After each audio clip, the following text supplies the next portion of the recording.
जय हिंद दोस्तों, revision class में आपका स्वागत है। आज हम लोग वैदिक सभ्यता के बारे में रिवीजन करेंगे। वैदिक सभ्यता का कार्यकाल 1500 BC से 600 BC तक था। वैदिक सभ्यता को ही आर्य सभ्यता कहते हैं। वैदिक सभ्यता को दो भागों में बांटा गया है।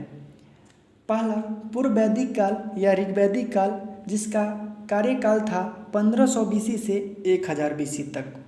दूसरा है उत्तर वैदिक काल, इसका कार्यकाल 1000 BC से 600 BC तक था।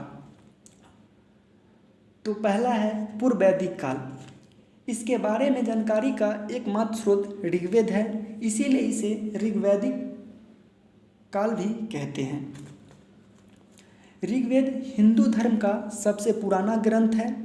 इसकी रचना वैदिक ऋषि ने किए थे। ऋग्वेद में 10 मंडल और 228 सूक्त यानी मंत्र का उच्चारण किया गया है।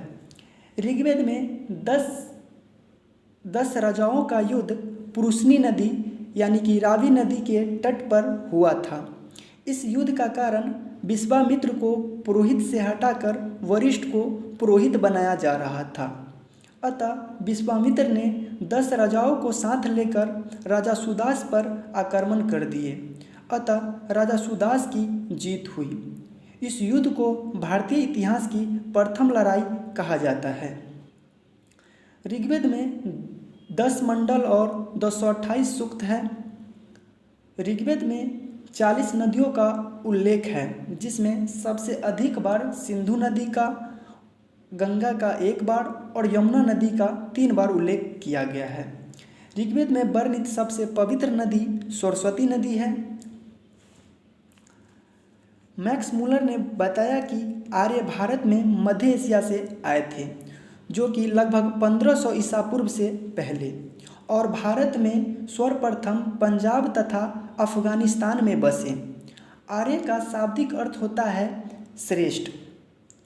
आर्यों का भाषा संस्कृत था और पेय पदार्थ सोमरस था।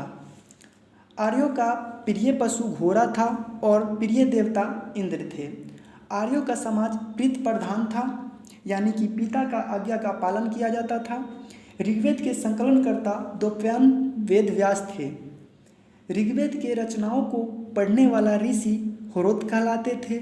ऋग्वेद में प्रमुख देवता इंद्र को माना गया है, जिन्हें पुरंदर भी कहते हैं। गायत्री मंत्र ऋग्वेद के 3 मंडल में है।